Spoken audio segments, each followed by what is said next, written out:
telling them about your background. Well, tell me what your name is and who you are. I'm Wanda Reynolds. I'm from Scioto County. I was born there, and I'm 80 years old. And did your family grow up here? My mom come from Cincinnati, and my dad had come from this area. And she had moved here to start the school down at McDermott when they only went to 8th grade and didn't have no high schools from Cincinnati. And she thought that it was kind of a backward place. But at that time, the fountain in Cincinnati that you hear of today was a place for the cattle and the horses to drink. That's what it was made over, and probably people today, a lot of them don't know that.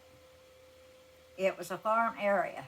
Yeah, everywhere it was horse and buggy time. So my mom and dad went from horse and buggy time to the Model T car and then to the space age. Wow. And I lived on a farm. They had a big dairy farm. My mom milked 30 head of cattle with her hands, no milkers. And my dad, he was a trustee and also a bus driver for 38 years to drive kids to school. And he plowed the fields, and that's what we lived on. We lived on what my mom canned. She had her cattle for our milk, and she had a big separation on her milk. She fed the calves and her hogs all the skim milk off her separator, and she kept the cream and sold it to a creamer that come up our road. And we got electricity when I was about 11 years old because of no poles come to our house. There was no houses around us. Where did you live exactly? We lived at Conley Road. Where was it, like a holler or? No, it's right up the hill. Today, everyone's around it, built up there. Everyone likes it there. Oh. My brother's boy bought a place there, and all of his kids after his death, they all have a place up there. And there's other houses up there, even behind where my parents was. But it was a big ties from in the woods, big square ties built our house. That's what we lived in, and it was weatherboarding on the outside. But at that time, that's one reason that I liked it, is I learned a lot on the culture of raising plants and gardening and all that and canning. And my mom done everything. We lived out of her old cellar that she had. It was an old rock cellar by our house.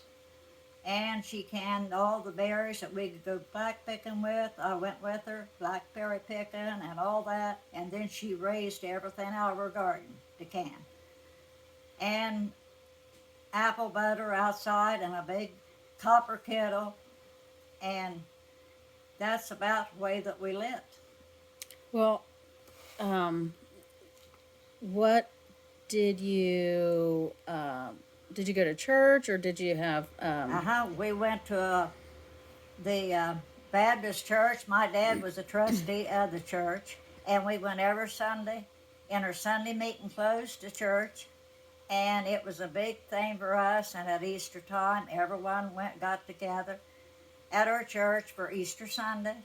So that was like a thing that you really dressed up for? Yeah, it was like everyone got, today you would call it like together for a family reunion.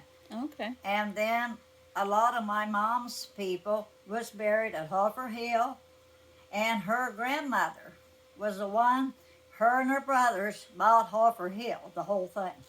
He come here from New York. He was a doctor in New York. That was her great-grandfather, grandmother, and here her brother was a doctor, and they come here and had suitcases full of money and bought Hoffer Hill. So today, I'm related to the Hoffers, what's left of them. A lot of them probably don't know that today because after generations, they probably don't. And my dad was from this area and came here from Indiana. far as we know, his people originated from New Jersey. He was Dutch. His old, back on his people when they checked, he was full Dutch people, his ancestry, and my mom was Pennsylvania Dutch. So they was probably German Dutch. And they was good farmers, I say that. My dad farmed, made his own fields of wheat, baled hay for the cattle, and all that. And there was 7 of us in the family, and one had died when he was little from the lack of medicine. The time that my mom got him to a doctor, he said he couldn't do anything because he had diphtheria, and she thought it was a sore throat. She was trying to swab his throat out, and it had went too long. And a lot of people at that time that we knew died with scarlet fever and all the old diseases, which they didn't have medicine like you do today for.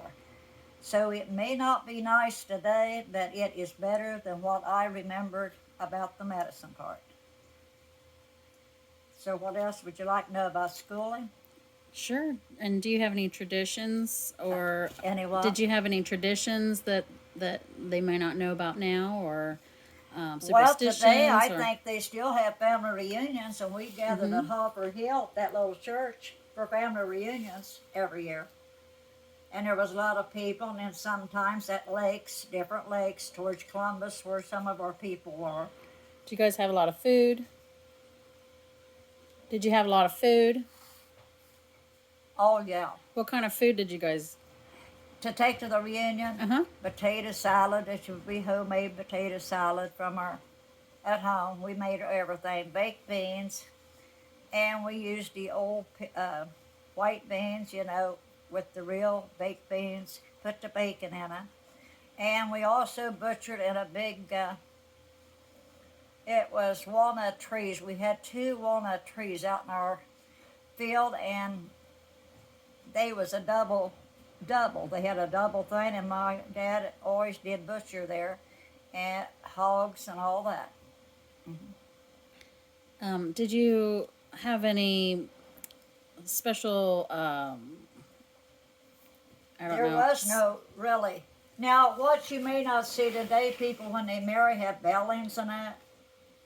They ring the bells and make noise and tie tin cans on the cars and all stuff like that. Yeah, I remember that.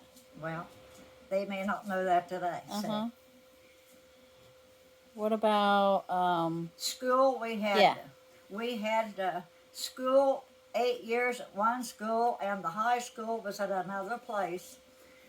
I went to Union Township School, Plumbarsville, grade school, and then we went to Otway had it, but that year I was supposed to start in. I was sick at that time with my heart condition, and I wasn't. The doctor thought I should have homeschooling. So I had a teacher by the name of Gib McNeil that taught me homeschooling for 2 years. So when I did go back, I didn't stay long. I had quit over a stupid thing that one of the teachers that they allowed just to take over the school at the new Northwest School. I went there when it was completely just built, and they let one of the teachers take over the whole things, which I won't mention names. But I quit school over it, and it was over. I got varsity and reserve, and I thought since I'd taken my heart medicine enough and I could go back to school, I thought it was right that I'd be a cheerleader. But I got that privilege, and my doctor that done the ball players and all of them said that my parents understood, and that I keep it, low profile, I could do it. But anyway, she seen that I didn't get it and knocked me out of that, so I quit school over it.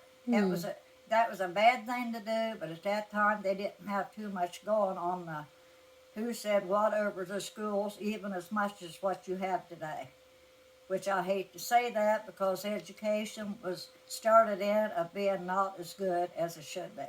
So you were the old one-room schoolhouses, truthfully, was probably learning more. My mom took 8th grade over twice because they had no high schools at that time to learn more education. My dad was also a justice of peace, and he only had 3rd grade education, and he had to relearn everything by himself. And Judge, I forgot his name.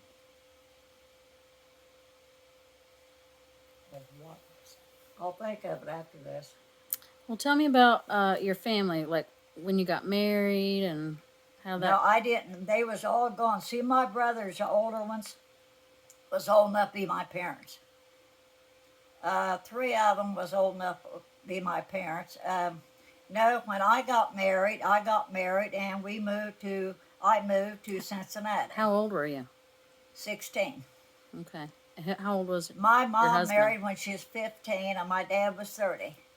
How old was your husband? He was about 5 years older than me. Okay. And then you moved to Cincinnati, you said? Huh? You moved to Cincinnati? We lived in Cincinnati, and that's where I had 2 boys, and they was born. Christ Hospital and Good Sam. Good Sam's noted to have most Christmas babies every year, and that was where my first son was born. And Christ Hospital was where Todd Reynolds, he's an artist today, Mm-hmm. and that is where he was born, Christ Hospital. And they both worked their way through college, and they both done very well. Mm-hmm. Because my husband was hurt in a car accident in 1970, and he never got over it. So my sons done very well to come out of not having really a father that they remembered. So I think that we done fine for the days. It might seem bad today, but like I told some of them, the old General Hospital, I remember when my uncle was taken there, had no insurance, and people was having the doors shut on them because they had nothing for pain of cancer or anything. So believe me, today when they offer hospice or any of this, it helps you die like they help you live. And that's how the world has changed today. That's great. Anything else you want to know? Oh, any fun stories you have? Huh? Any fun stories you have? No, truthfully, Carrie, back at that time, they didn't have, like at Christmas time, what we did was my mom baked a lot, and my dad always seen it. We had candy and a lot of fresh fruit that we never got before, Mm-hmm. and things like that. They didn't have it like today, of buying all these gifts and that. We never done that. So did In you our get family. like my grandma told me she would get an orange in her stocking, and that was really Oranges, special. well, he brought in baskets of oranges for all of us, and like that of fruit Mm-hmm. and coconuts that you could take a nail, and pound a hole in the coconut and get the milk out. Yeah. So ask anything you want. And we quilted. That's another Yeah, thing. tell me about that. Huh? Tell me about that. My mom always saved all the old clothes for cut up for quilting. And we had a kerosene lights and an Aladdin lamp on the dining room table for, like, when we got our homework. Me and my brother and sister, we had to use that Aladdin lamp because the little lights wasn't bright enough, the little lamp. And we had a place that we cut out all the old material she saved and made quilts out of. And every year in her dairy feed that she got for the cattle, there was patterned sacks that she got that dairy feed in. And she always saved it and tried to match up the ones that was alike for our quilts every year. But we lived in a house that we had a double fireplace. We burnt wood in it, and my dad didn't allow any fire at night. So you can imagine it was pretty cold at night, so we bundled up with our quilts. And she always heated bricks on the hearth of the fireplaces to put at our feet.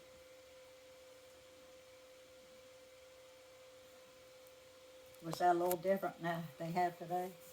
Yeah. Just a little bit. A little bit.